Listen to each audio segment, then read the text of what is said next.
The question, who's got it better than us? You got to pump it up, don't you know? Pump it up. You got to pump it up, don't you know? Pump it up. You got to pump it up, don't you know? Pump it up. You got to pump it up, don't you know? I'd like to know where Pump Lou it is up. right now. You got to pump it up, don't you This know? is a tough Pump team it right here. up. You got to pump it up, don't you know? Pump it up.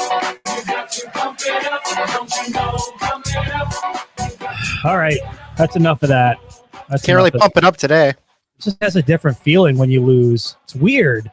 I don't even know how to do a show like this. You know what I mean? Like, started doing these live podcasts, I don't know, 3 years ago. And more often than not, it was talking about a Michigan win. And I think everybody is probably in the same boat. We're just trying to digest what we saw on Saturday.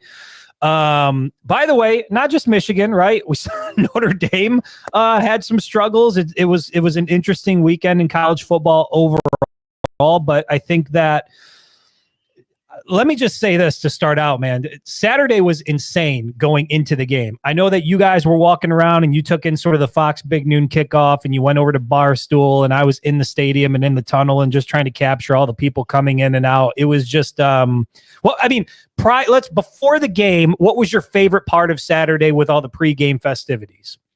So we went over to the Fox Big Noon kickoff set. We were probably there for 15 minutes, which it was actually good timing because when we got there, Charles Woodson was in the crowd. He was walking around, and then they kind of panned the camera on him. You saw him in the crowd, and he was walking up to the stage. So we got to see the beginning of it. We walked over to Barstool, but they didn't actually kick off until 10:30. So like there were people there, but it was kind of dead. And then we ended up going into the stadium. But I mean, definitely wasn't Barstool because nothing was happening. So it had to have been the Big Noon. Yeah, it was just an insane. I remember, my goal going into it was I wanted to try to capture as much as I could because I knew that there were going to be a lot of people there. And Lydia and Bobby and CJ, appreciate you guys. Thanks for stopping in. And yeah, it was CJ had asked on the Facebook page, how do you keep your composure? You got Michael Phelps walking by, Derek Jeter walking by, and here's Chris Webber hanging out in the tunnel, and Nick Saban walking by, and here's Pat McAfee, and there's Moneybag Yo coming in. There's Charles Woodson. Here comes Matthew McConaughey. It was insane, man. It was like I just spent most of the early morning afternoon portion like just in shock that this was what was happening in Ann Arbor, and there was I got kind of stuck in the tunnel as the teams were coming out, and I think I talked to you about this, Trent, when we were on our way back from the game, but there was I've been in the tunnel when Ohio State was in Ann Arbor and both teams were coming out, and you could just there is like an electricity in that tunnel because both teams share the same tunnel. Obviously, we know how people feel about the Michigan tunnel, but there's just so much energy and electricity in the tunnel in a big game, and certainly that was the case for Michigan, Texas. And look, when Michigan came down the tunnel, they were hyped as they normally are, hooting and hollering and, kind of that big game feel. But when Texas came down the tunnel, like these guys were ready to go. Like they felt very comfortable, very at home. It was a party in the tunnel. And I know you can only gather so much from that. But when that happened, I was like, oh shit, Texas is here. They're ready. And then sure enough, the game was underway. And, just like they did in the tunnel, Texas looked very, very comfortable in the Big House on Saturday, right from the jump. So let's start. I mean, we're going to dive into the offense a little bit, dive into the defense. I put out a couple articles today on the Sports Illustrated site, just about some things that we saw offensively and defensively. And then when you look at it over the last 2 weeks, but taking an overall view, Trent, you were up in the press box. You were excited for this game. You picked Michigan to win 27-24. Didn't turn out that way. Overall thoughts on what you saw? Yeah, it was definitely a thorough beat down from Texas against Michigan. And there in the beginning, it looked like the crowd noise might get to Texas a little bit. I think they had 2 false starts right away. They go down and they were converting third downs. Michigan couldn't get off the field. They go down and miss a field goal. And it's like, all right, maybe this is going to be a game. And then Michigan's offense couldn't capitalize on anything. I think they went 3-and-out, had a penalty on them itself. And I mean, it was all Texas. And I saw your video that you put out about both teams coming out of the tunnel, and I almost kind of feel like Texas did what Michigan usually does. They like Michigan, they go into Wisconsin and they get all pumped up and excited. They go to Iowa, same thing. Well, now it's Texas coming to the big house, and they're a veteran team. You got Quinn Ewers. You have solid receivers. Your defense is good, and they just kind of took control of the big house. And I just kind of felt like the roles reversed, and reality kind of set into Michigan. Hey, this is a brand new team. This is a new coaching staff. Like, you have a lot of work to do. It's not, you can't just for the culture that Michigan has and the players that it had. This is the 2024 Michigan Wolverines. Like, you can't take what they did last year. You can't take what they did in 2021 or 2022.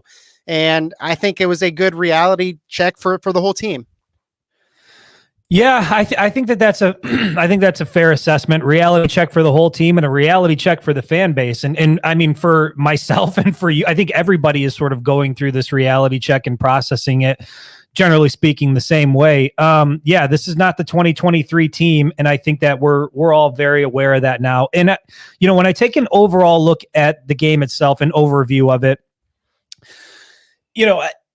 I think any loss would have stung, any loss would have hurt, but at least a competitive loss, like, there would have been something to take away from it. Okay, Michigan can hang with a team like Texas. Like, there's some things that need to be fixed up, but Michigan is competitive. They can play with anybody in the country. And instead of seeing that on Saturday, what we saw was a Michigan team that is not just a work in progress offensively, but I think also a work in progress defensively, which I find to be pretty concerning given how high we were on the Michigan defense going into the season. I remember specifically on our pregame show, talked about the fact that, we all believe the Michigan defense was going to be good enough to keep Michigan in every single game they played. And we were going to put that theory to a test on Saturday. And the result was, the Michigan defense was not good enough on Saturday to keep the Wolverines in it. And I know that there are a lot of people out there that want to, hammer on the offense and blame the offense. And, we'll talk about that a little bit. And there's truth to that for sure, because complementary football, everything needs to work. But at the end of the day, Texas, right out of the gate, felt very comfortable, was moving the ball down the field to very little resistance. And so if you want to talk about the Michigan offense not putting long drives together, I can see how that can become an issue as the game goes on, but not right out of the gate, not in the first drive. That's on the Michigan defense. That's on Wink Martindale. And I think, to me, that was the biggest surprise of the whole thing, because you've got 3 potential first-round draft picks over there. It's a veteran group. It's a loaded group, and they got pushed around by Texas. And I think overall, when I look at it, and we'll get into it when we talk about both sides of the ball specifically, my biggest concern after Saturday, Trent, is that I just don't know where is the quick fix. I don't really see a quick fix offensively, and I'm not sure what you do defensively. Maybe Wink Martindale can tweak some things here and there, but those are your guys. Like, you have your guys, and overall, you're not performing as well as most people expected prior to the season. So let's get into it. Let's talk about the level of concern with the offense. Once again, Trent, you're up in the press box. You get a really good view of everything that's happening down there. What did you see from this Michigan offense? What was the biggest issue from Saturday? I know a lot of people are blaming everything on Davis Warren, how Michigan needs a quarterback, how they should have went portaling. But with everything that happened at the end of last season, I don't think the portal was an option. Even during the spring, nobody big entered the portal. If they would have grabbed somebody, it would have been another game manager like a Davis Warren or someone like that. I mean, obviously, the coaches believe that Davis Warren is the best option. Maybe Jack Tuttle is, but he is hurt. He's coming back from an injury. It's clear as day that they don't have any trust in Alex Orji. He comes in, he runs the football, doesn't have a chance to throw the ball. So that tells you everything that you need to know about the quarterback position. That Davis Warren is the best option on this team. And Sharon Moore was asked after the game if he'd had any thoughts of putting in Jaden Davis. And he flat out said no, like that. He didn't think that Davis Warren played a bad game. He thought that the 2 interceptions weren't his fault. So that's the quarterback situation. Davis Warren is a game manager, which would be okay if Michigan had elite defensive play and good run game. So right now, in my opinion, those are the two problems, and it starts with the offensive line. Back-to-back weeks now, Michigan has had two linemen that have looked absolutely terrible. Week 1, you had Dom Gadice and Gio El Hadi. Week 2 against Texas, you had Evan Link and Gio El Hadi. So back-to-back weeks, two guys on their backs a lot, giving up pressures. Davis Warren had to scramble multiple times, especially in the fourth quarter, to try to make a play. Michigan was down early, kind of abandoned the running game, and couldn't get anything established there. But when they did run the ball, they averaged like 5.1 yards per carry, which is good. I mean, if you do that every single play and you average 5 yards a carry, you're going to score touchdowns. But again, Texas, they got off to that big lead. Michigan couldn't stop them, and they had to abandon it and go passing. So my takeaway is Michigan, and I'm definitely wrong here because I thought the Michigan offensive line was going to be very good again. I didn't think they'd lose much of a step. But this offensive line, whether it's the players, whatever they're doing, something's got to change because that's where it starts at. You're not giving Davis Warren any sort of a chance. Your run game, you're not giving them any sort of a chance either when you can't provide holes or block for the quarterback. Yeah, I mean, I don't really have anything to push back against what you said there. I have seen this floated around a little bit, and maybe let's wait because we're going to stay on the offense and talk about what a potential fix may be. There's a lot of people out there, Trent, that believe they know what the fix to this offense is, and I'm not necessarily buying into that. But I think that you're right. And I did an article earlier today, and I looked at, not just what happened against Texas, but what's happened over the last first 2 weeks. Michigan has had 19 drives offensively, and they've put up 3 touchdowns on those 19 offensive drives. And if you look at those touchdowns, like one touchdown came in essentially garbage time to Samaj Morgan last weekend. And then the first touchdown of the season came on a short field, Alex Orji to Donovan Edwards. And so really, there's only been one solid touchdown drive that Michigan has put together through the first 2 weeks of the season. And I find that to be pretty concerning. Michigan has 31 first downs through the first 2 weeks. They average 1.6 first downs per drive. There are only 2 teams in the Big Ten Conference that are worse, Purdue and UCLA. So Michigan's offense is not moving the ball. They're not getting first downs, and they're not able to stay on the field. And a lot of people think that's what the issue is that, the defense is spending a lot of time on the field because Michigan can't get first downs. And I think that there's something to that. The Michigan offense is also only 30% on third down. There's only 22 teams in college football that are worse, and there's only one team in the Big Ten that's worse on third down, and that's Northwestern. And so the Michigan offense is constantly settling into the bottom here. And I know it's only 2 weeks, but in total defense, Trent, Michigan's number 18th in the Big Ten. Total offense. Michigan is number 18th in the Big Ten. I'm just, I understand that Michigan had to replace, the vast majority of starters on offense. You say Colston Loveland is the only returning starter, but Donovan Edwards played a lot of reps. Max Bredesen played a lot of reps. Miles Hinton played a lot of reps. So it's not like this was like a young, brand new offensive unit. Did I expect there to be some growing pains? Yes. Did I expect it to be as bad as it's been? No, particularly in the running game. The rushing attack going into the season, like this was supposed to be Michigan's bread and butter, right? The rushing offense. And when you look at where they're at nationally in the Big Ten, Michigan's 101st in the country in rushing offense. They're 15th in the Big Ten in rushing offense. So when you put all that together, going back to what I said to open the show, I just don't know what the quick fix is, because the one thing that we all thought Michigan was going to do relatively well this year, and you had mentioned it when you were talking about it, was the offensive line was going to be solid and Michigan was going to be able to run the ball with Donovan Edwards, Khalil Mulling, Benjamin Hall, and you go down that stable of running backs. We thought at the very least, even though there were some questions with Davis Warren and what were you going to get from the wide receivers, at the very least, you got a veteran offensive line. They weren't starters last year, but this is a veteran group. These are all guys that have been in the program for a while. And when you combine that with Donovan Edwards, Khalil Mullings, we thought that Michigan would be able to do what they've done for the last 3 years, which is smash mouth football, pound the rock, and then lean on Davis Warren when you need.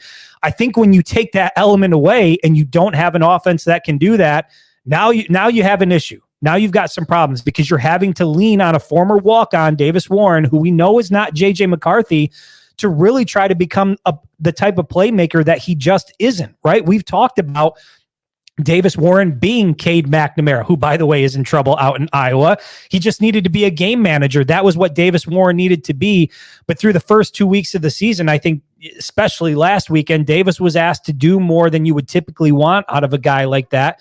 And it's just not leading to good things. You know, you have some turnovers. Once again, not all on Davis Warren, but I think that's my assessment from the offense overall, is that they are just so far away from being just good, like not even great. Like they are far away from being a good offense. And to what I said earlier, I don't know what the quick fix is. Trent, you talk about the offensive line, you talk about the running backs, you talk about Davis Warren at quarterback. I mean, there are people out there that think there is one fix that you can make to this offense. And Ralph Lewis from the Facebook page, he says it, Jaden Davis to start next week. I mean, what do you think about that, Trent? These people that say, you know what, Davis Warren isn't great. We're not sure where Jack Tuttle is at in his recovery. He was listed as questionable and he was suited up. And so it seems like he may be closer to being able to play.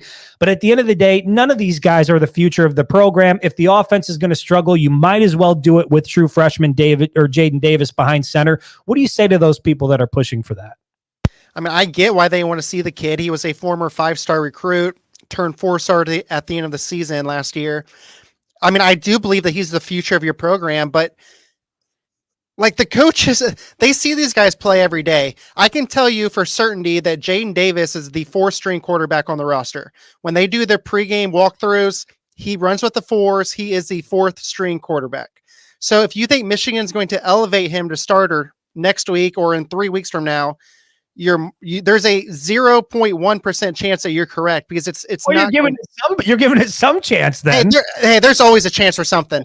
Yeah.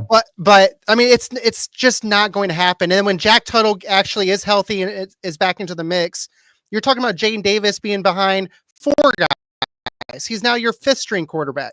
So it's just not going to happen. You might see, like, if this game on Saturday is a blowout, you could see Jaden Davis come into the game, but that also requires the offense to go out there and score a lot of points and the defense to hold Arkansas State to next to none. So quarterback, whether you want to accept it or not, the coaches believe that Davis Warren is the best option at the moment. And I mean, that's literally the bottom line. Whether you want to believe it or not, that's what the coaches believe.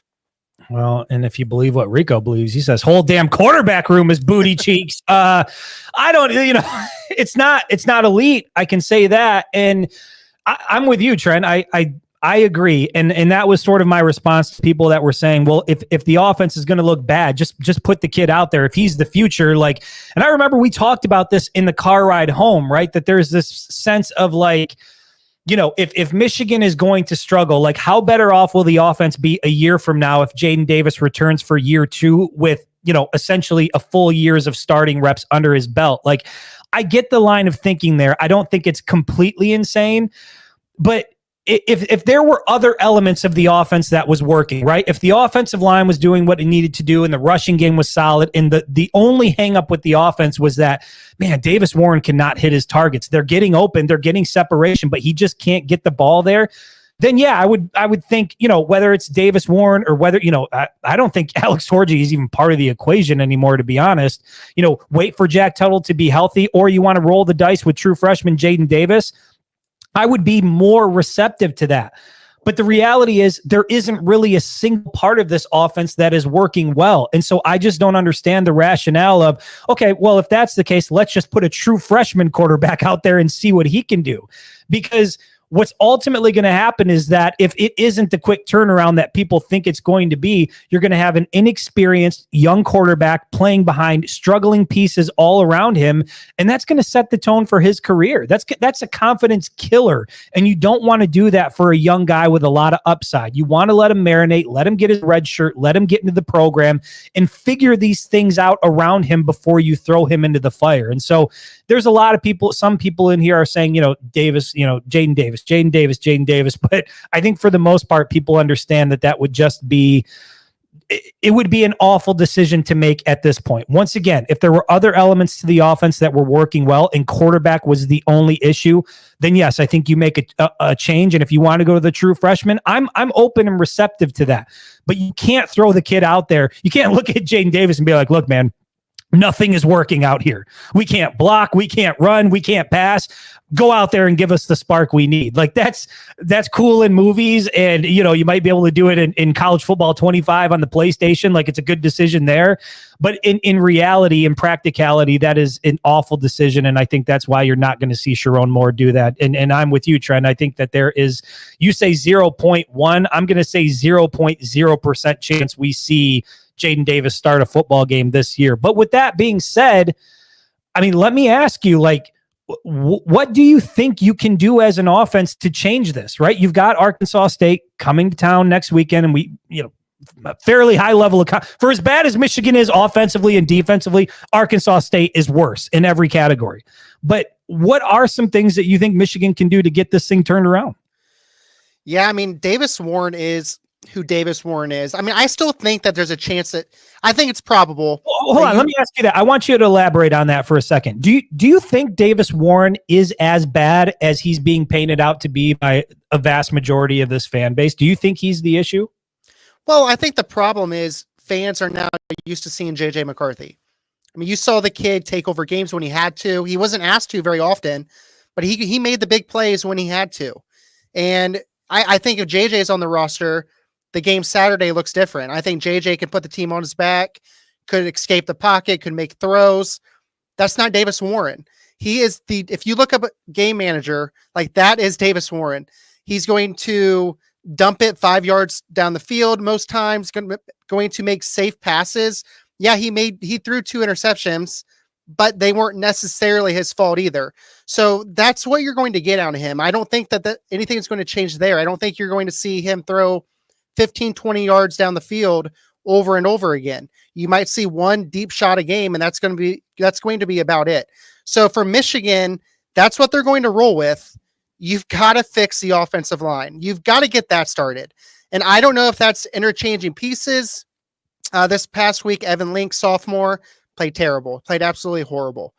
Do you look at an Andrew Gentry or a Jeffrey Percy, who everybody thought was going to get the job at right tackle? Nobody thought Evan Link was going to come in and start from fall camp until it happened. So what does that say about Gentry or Percy if they can't beat out Evan Link? Same with center. I mean, I know that center, Greg Crippen, he was supposed to start the season, and then Dom Gadias, a former defensive lineman, converted. Came out of nowhere. Yeah, came out of nowhere, and he's now Michigan starting center. He played better against Texas, but looked very bad against Fresno State. But what does that say about Greg Crippen if he can't beat him out? He's been the backup back-to-back years now to Oluwatimi and Drake Nugent. It's supposed to be his time. I mean, is it possible that maybe you insert a couple guys there and see if the line gels a little better? I don't know.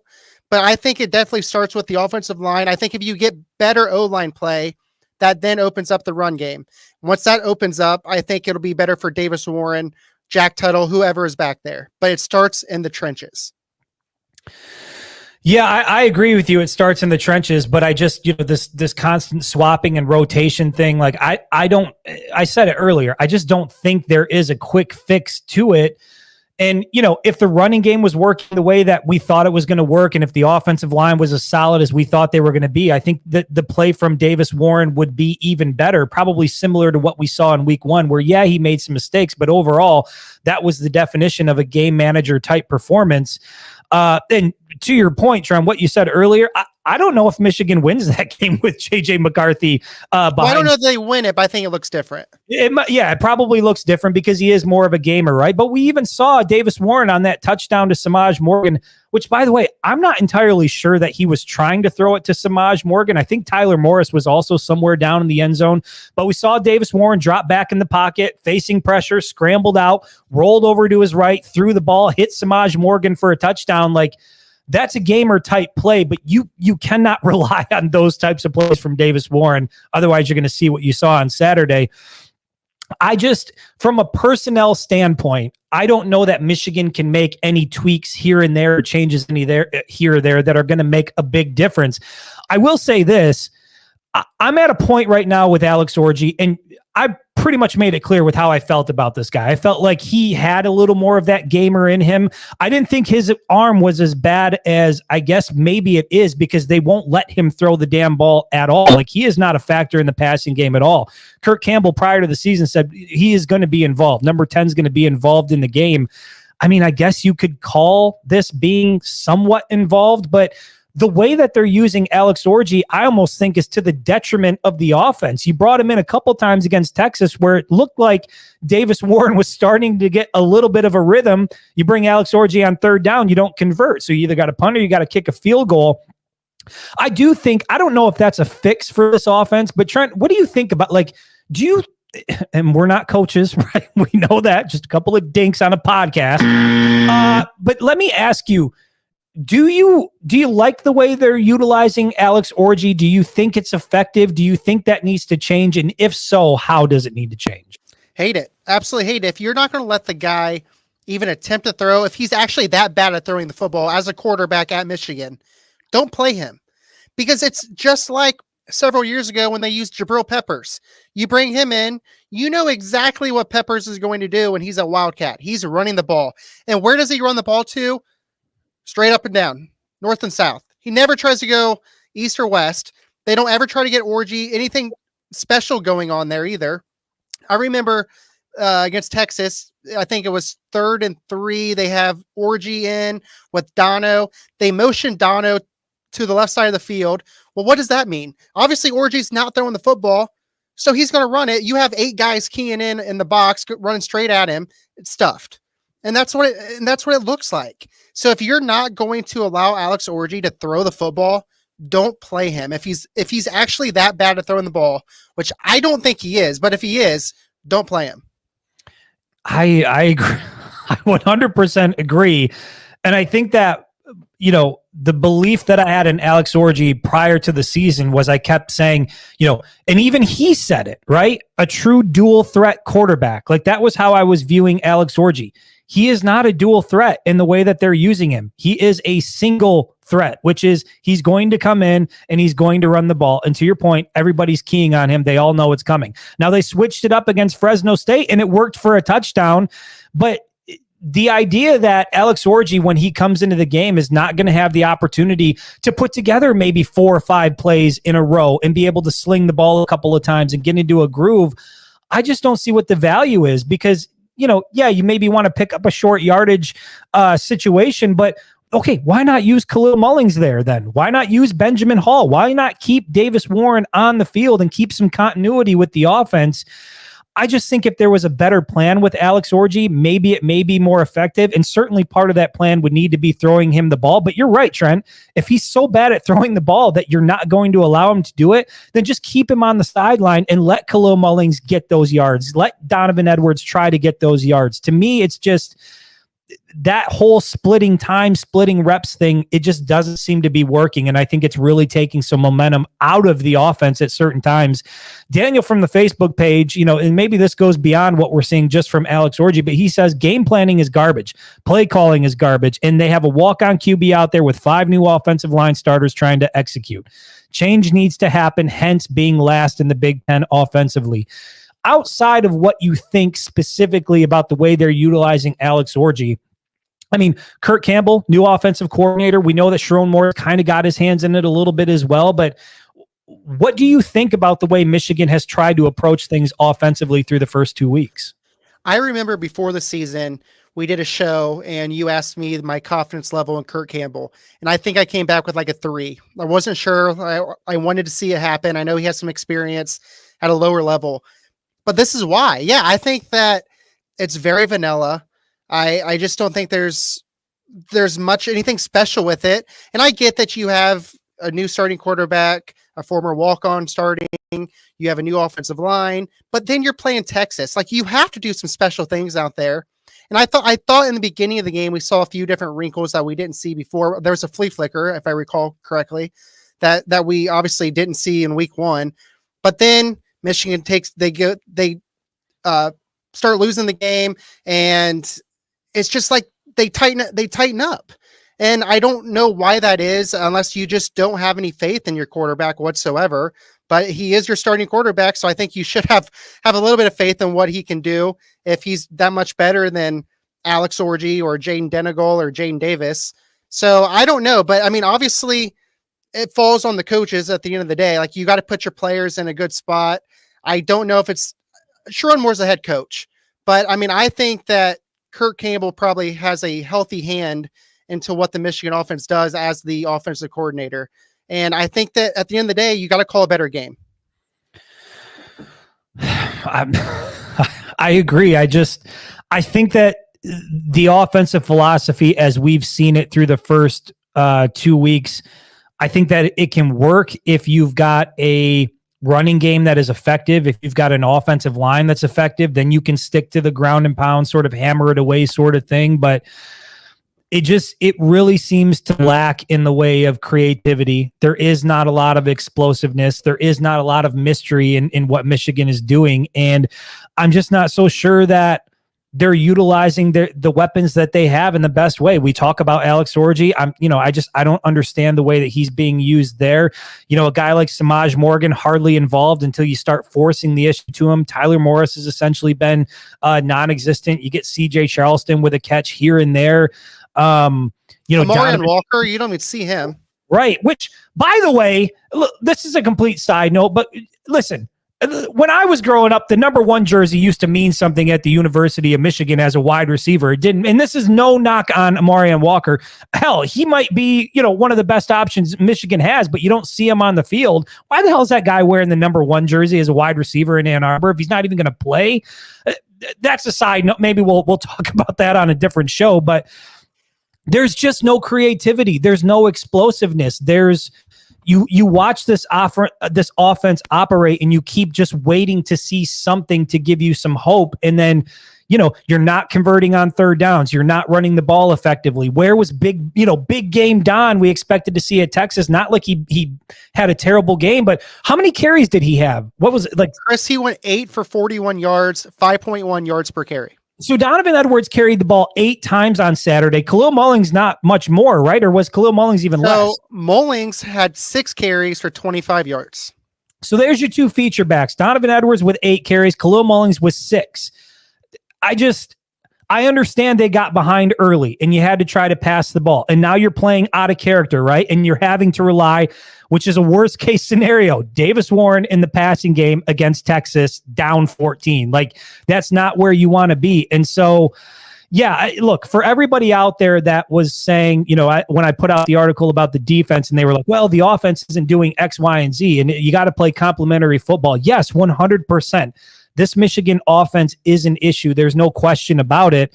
And, we've sat here and, Trent says you got to do some things on the offensive line. I'm saying, maybe stop putting Alex Orji in there if you're not going to utilize him differently, or at least allow him to throw the ball, give a defense something to think about. But outside of that, man, like, the pieces are what the pieces are. Maybe you'll get Jack Tuttle back, and maybe that was the plan all along, as I've seen people suggest in the comments. That, let me ask you that. We'll end on that as far as the offense is concerned. But now that you've seen this through 2 weeks, we saw, I think Jack Tuttle last season was like 15 of 17. He looked pretty mobile. I mean, we know he's a veteran guy. He's like 35 years old in year 7. How much stock do you put into that, this belief that the entire time they were putting their eggs in the Jack Tuttle basket, they thought it was going to be him, and then the injury prevented it, so they had to go to plan B, which was Davis Warren or Alex Orji? Do you believe that Jack Tuttle was supposed to be the guy going into the year? Well, I guess what I can say to that is when spring opened up, when Jack Tuttle initially announced that he was coming back to Michigan, it sure sounded like the quarterback battle was going to be Alex Orji and Jack Tuttle. And Davis Warren kind of came out of nowhere and earned the job, as Sherrod Moore said. He won it over Alex Orji. Is Jack Tuttle, is he really the answer? I don't know. I think that he's probably more polished than what Davis Warren is. But is Jack Tuttle going to lead you to the promised land?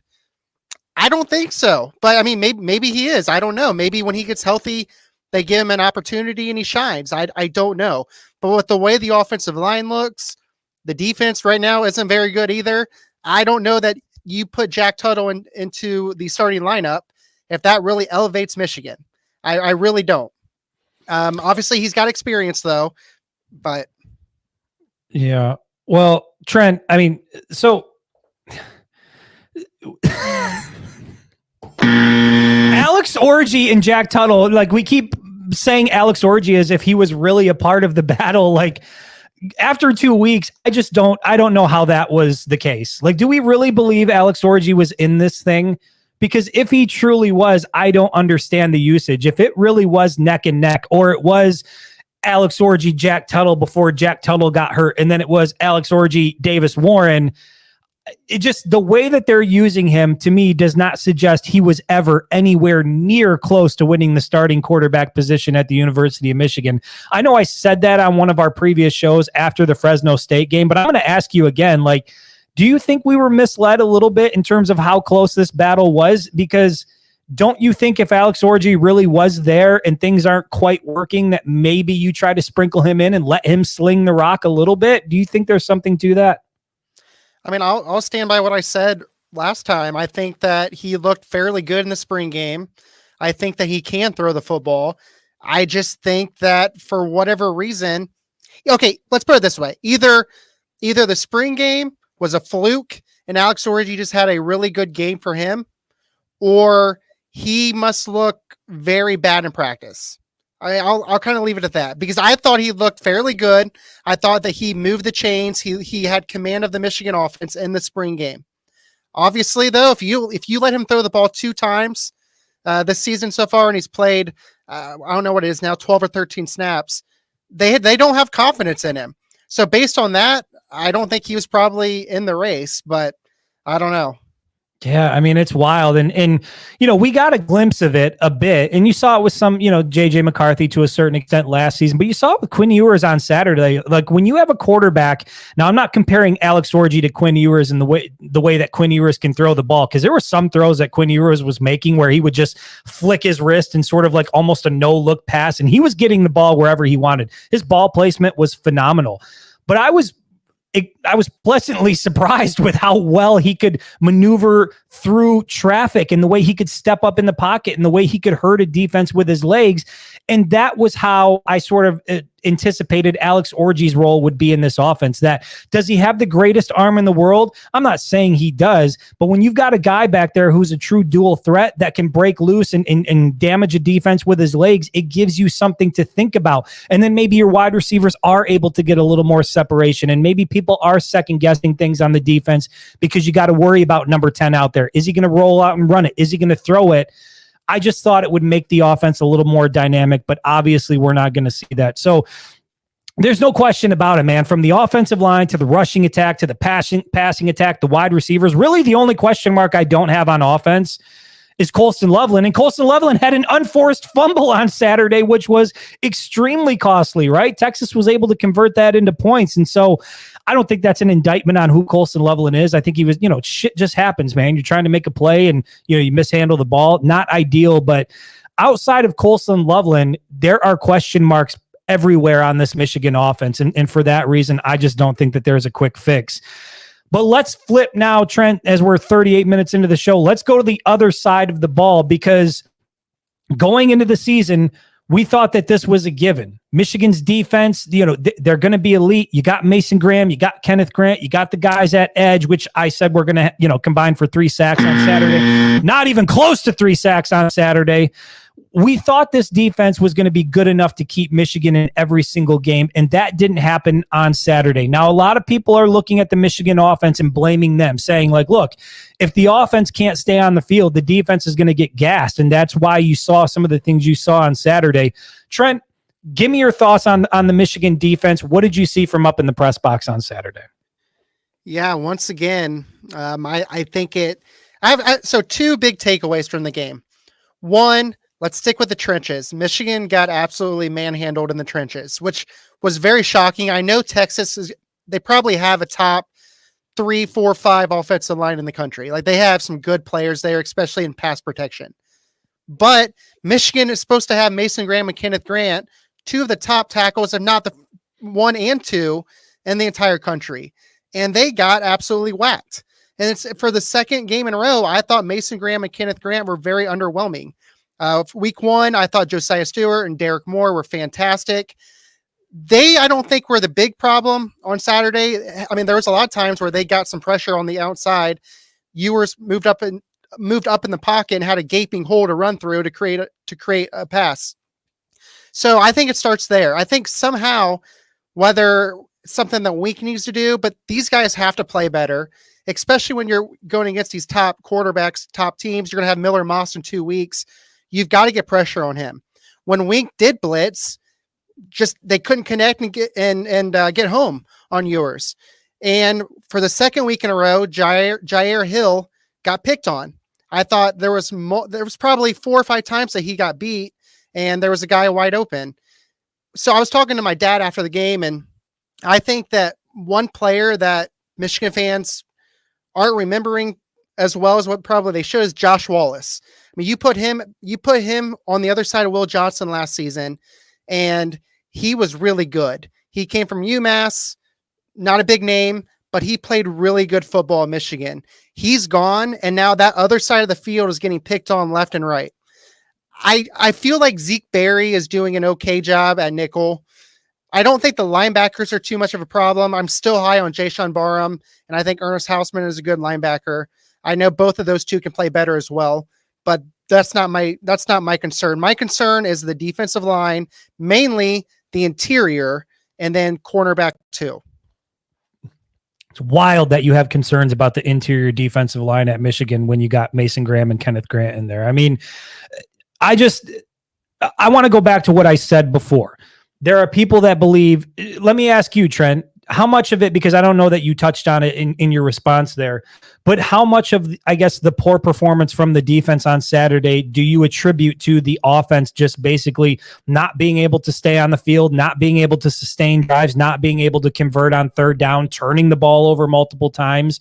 The defense didn't look great. How much of that do you put on the offense? Well, I mean, I don't know, because I think it's kind of to be expected. I think the general expectation was that the Michigan defense is going to have to keep Michigan in games. And Michigan's offense, it doesn't matter what you do right now, they're not going to be explosive. They're not going to go out there and score 40 and 50 points to keep up with a team like Texas. The Michigan defense couldn't get off the field on third downs. That was the problem. The first series, I think Texas converted 3 or 4 third downs. That was the main issue, is they couldn't get themselves off the field. Yeah, and that's where I'm at with this too. And yes, the offense plays a part in this, but I said this earlier on social media. I'm going to repeat it here. Texas ran 31 plays on their first 3 drives of the game. 31 plays on the first 3 drives of the game. So you're averaging over 10 plays per drive on your first 3 drives. That's on the defense. That's not on the offense. Now, if you get into the latter stages of the game and the Michigan offense is still going 3 and out or turning the ball over, yeah, I can see your defense is getting gassed. But Trent, you mentioned this on the first drive of the game, Texas came out and went 12 plays down the field. Now, obviously they screwed up. They had a penalty. They missed the field goal, but that could have easily been a touchdown. And sure, it would have been 3 points. There wasn't a time early on that Texas was struggling to move the ball down the field. And I think, to me, that was the concern. And yes, third down, Michigan was putting Texas in third down situations. They put them in a third down situation 16 times on Saturday, and they let Texas convert on 10 of those attempts. And so when you put that together, you're just not going to be very successful. You can't afford to make mistakes defensively against Texas. You can't afford to have a terrible third down conversion percentage if you're the defense. You can't do that with a guy like Quinn Ewers and all the weapons that he has. It's tough enough to hold them up. You get them on third down, you got to be at least 50% there, but Texas was converting with ease. And so, yeah, man, whether it's the interior defensive line, whether it's, how do the linebackers drop in coverage, or issues you have in the secondary with Jair Hill, what's the other option that's there? I'm just not really sure. But once again, I don't know what the quick fix is with the defense, because right now, I mean, put the stats together. In passing yards allowed, Michigan's defense 98th in the country, 17th in the Big Ten, 17th out of 18 teams in the Big Ten in passing yards allowed. Passing yards per completion, the Michigan defense is the worst in the Big Ten, number 18. On first downs allowed through 2 weeks, the Michigan defense is number 16th in the Big Ten. Right. So, I mean, you're near the bottom in every single category. Third down conversion percentage defense in the Big Ten. And nationally, Michigan is 108th, by the way. In the Big Ten, Michigan is 17th. You're damn near last in that. Scoring defense, Michigan in the Big Ten, 17th. Total defense in the Big Ten, 17th. So I understand that the Texas game is playing a large role in that. But there isn't, show me one person that through the first 2 weeks would think that the Michigan defense would be 17th or 18th in some of the most critical categories in the conference. Like, I think we all would have been surprised if they would have been middle of the pack, 9th or something like that. But to see Michigan down with Northwestern and down with like Purdue, like Michigan is struggling defensively. And I don't know what the fix is. Trent, how much of it do you put on? We saw success with Mike McDonald. We saw success with Jesse Minter. Wink Martindale comes in here, and he is like the OG of the system. Like it's supposed to be much of the same of what we were used to over the previous 3 seasons. How much of the struggles early on do you think are part of, or I guess fall on Wink Martindale's shoulders in the way he's calling this defense? I mean, kind of like Kirk Campbell. I mean, he is the defensive coordinator. His hand is fully in this defense. So, yeah, I mean, you got to put some of the blame on him. But I also think at the end of the day, we talked about depth was a potential issue with Michigan this year because you have guys like Derek Moore and Josiah Stewart. They were backups last year. They're now starters. Kenneth Grant was technically a backup last year. He's now a starter. So you have some of those key guys that were on the team last season that are now fully starters. But at the end of the day, I put most of the blame on the players. Like, you got to play better. You're playing in a big game like Texas. You're Mason Graham's, you're Kenneth Grant's. I think Will Johnson didn't even get targeted that I recall. So he was really good. But your Makari Pages, your Jayshawn Barhams, your Ernest Hausmans, you've got to play better. Like, I get that the coaches have to put you in a good position. And I buy some stock into that. But at the end of the day, you have to win your battles. You have to win in the trenches. You're Mason Graham and Kenneth Grant. You've got to be a force. You have to get pressure. You have to stop the run. We didn't even talk about the run game. Texas had hole after hole after hole with their run game. And who is that? That's the front four. They're not closing in properly. So, I mean, my big thing is your elite players on the defense have to play better. Yeah, it's not like it was just Quinn Ewers torching them through the air. They were also running the ball effectively too. And going into that game, I specifically remember saying, I don't think the Michigan defense is going to allow Texas to run the football. So Quinn Ewers is going to have to win it with his arm. And I think he was good enough to win the game with his arm anyway. But to see the Longhorns be able to go out and run the ball effectively on the Michigan defense, I think that was where my concern really started to grow. And Trent, I think you're 100% right. Like, there's a lot of people that are pointing at Wink Martindale and saying, it's Don Brown 2.0. And I don't know that I'm going to go that far. There's certainly, he's got to get some things figured out in the way he calls the game. And to your point, Trent, he's got to put his players in the best position to succeed.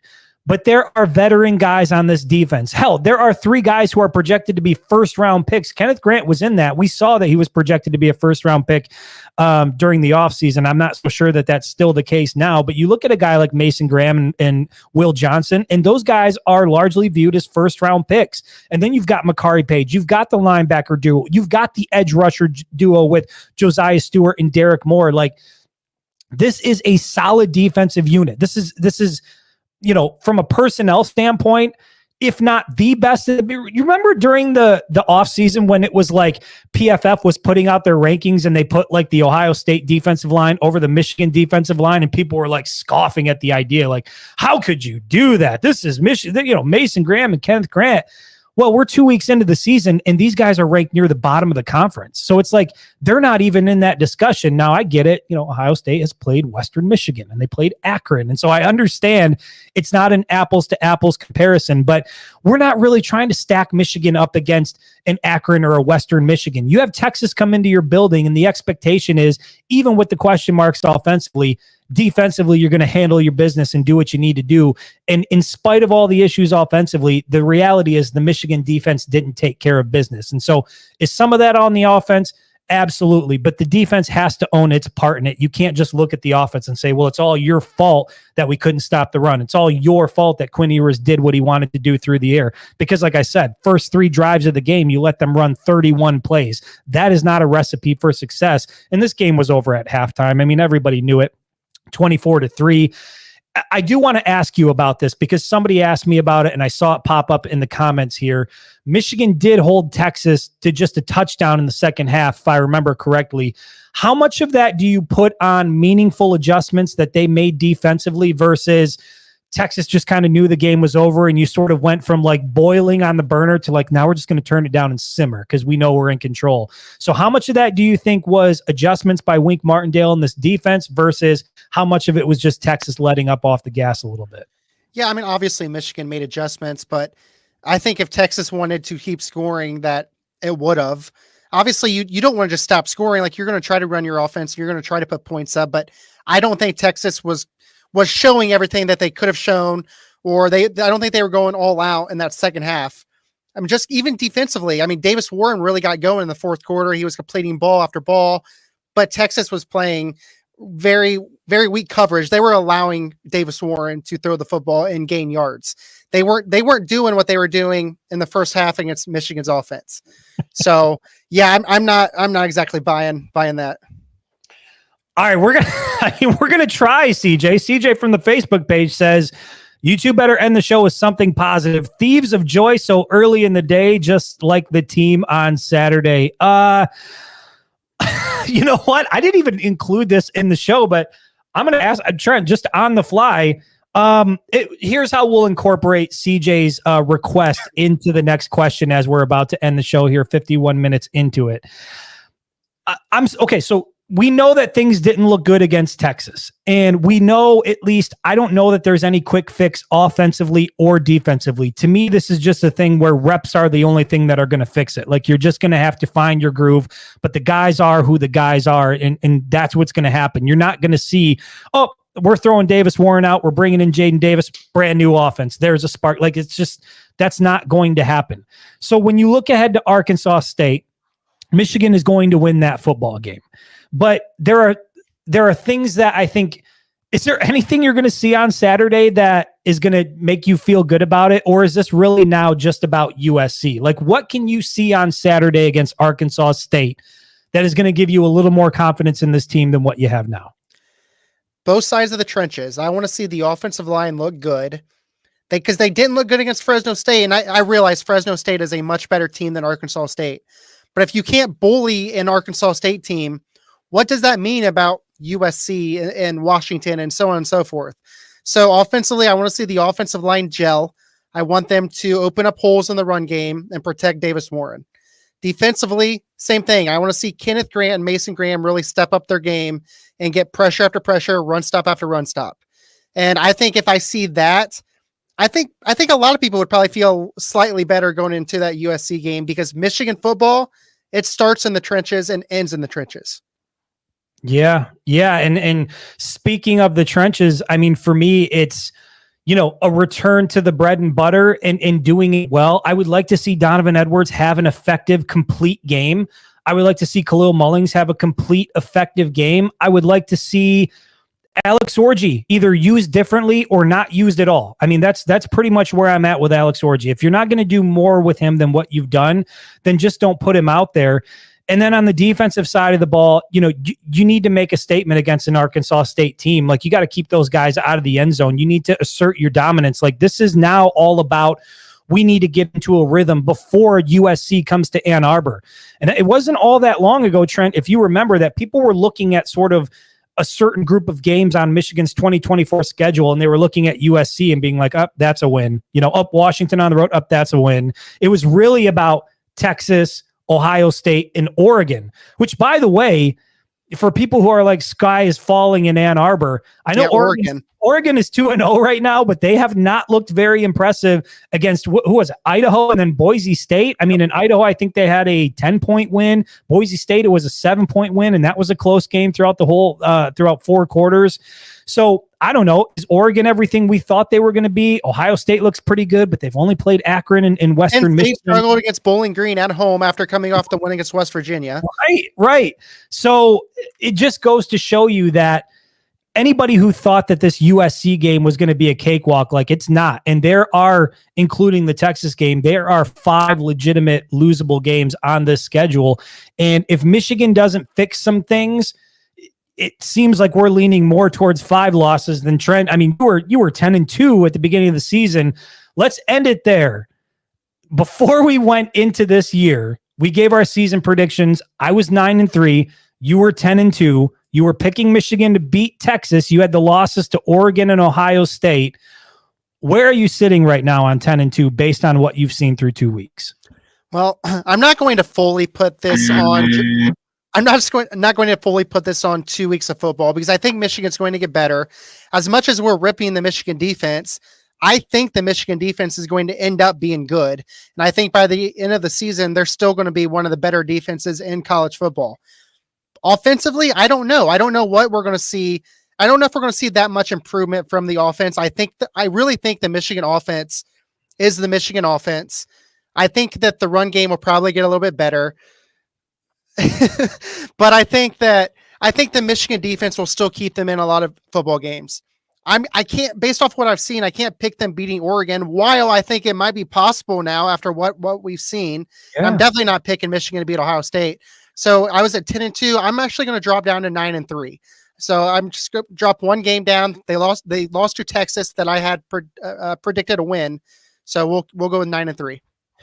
Yeah, and CJ, look, I think that is the positive, is that it is only week 2, and I know that people are ready to like jump off the cliff and the sky is falling, and you know it didn't look good against Texas, and like I said to open the show, I think that any loss would have hurt, but at least a competitive loss would have had you walking away saying, okay, like that Michigan can still compete on that level. Michigan is still a championship level contender. And I think after that game, everybody walked away and said, there are issues everywhere. And I just don't know how quickly Michigan can fix them. And so CJ, the good news in all of that is it's week 2. You have Arkansas State in week 3. Like there is time for this team to get reps before USC comes to town and to try to be, I guess, have a little more cohesion, a little more effective in what you do offensively, but it needs to start this week. Like you can't waste opportunities on Saturday to get better. And I'm not saying that Michigan is wasting opportunities, but everything feels like a work in progress right now. And when that's the case, you got to get the most out of it that you possibly can. And so it's going to be interesting to see what this team looks like against Arkansas State. Do we see kind of a return to what we would expect where, you know, Michigan looks dominant on both sides of the ball and is convincing victory? Or do we walk away still saying like, geez, like, I don't know, is the rushing game where it needs to be? Like there's really not much happening there with the passing game. And the defense did give up some big plays to Arkansas State. Like if that's where we're at, then I think with USC coming to town, things are going to look very, very different. And so my hope is that we see a return to dominance against Arkansas State, because that's where Michigan should be, even if they are still trying to figure some things out. Trent, I'm not sure. Are you planning? You're going to be at the Arkansas State game, right? You're driving back up here to Ann Arbor? Yep. All right. So we'll both be in the big house on Saturday. We'll be back before that, though, on Wednesday. Hey, hold on. What's your prediction? Oh, my season prediction? I'm not moving off of 9-3. Okay. I'm going to stick with 9-3. That's where I was at the beginning of the season. And I said that, you know, at 9-3, I thought Michigan was going to lose a game it should win, and I thought they would win a game they should lose. But at the end of the day, I still think 9-3 is attainable. And here's some good news for you, CJ. The Texas loss, for as awful as it was, has no impact on the Big Ten. Michigan can still go out, handle its business in the Big Ten, get things figured out. We've seen Oregon a little bit shaky. We've seen Penn State a little bit shaky. Ohio State hasn't been tested because they haven't played anybody yet. So there are still a lot of unknowns. And I guess maybe the value to getting your ass kicked by Texas early on is like, you understand you've got a ways to go now. There are things that need to be improved. And sort of that shine of the national championship run got knocked off in Ann Arbor on Saturday, right? It all kind of feels like we just hit a reset button here. This is not 2023 anymore. JJ McCarthy is not coming through the door to help save us. You've got no Blake Corum. You don't have Zach Zinner and Trevor Keegan and all the guys up front. Like it's going to have to be Team 145 that gets this thing figured out. So maybe this loss will ultimately propel Michigan to a better season because now they understand the full reality of how far they need to go to get to where they want to be.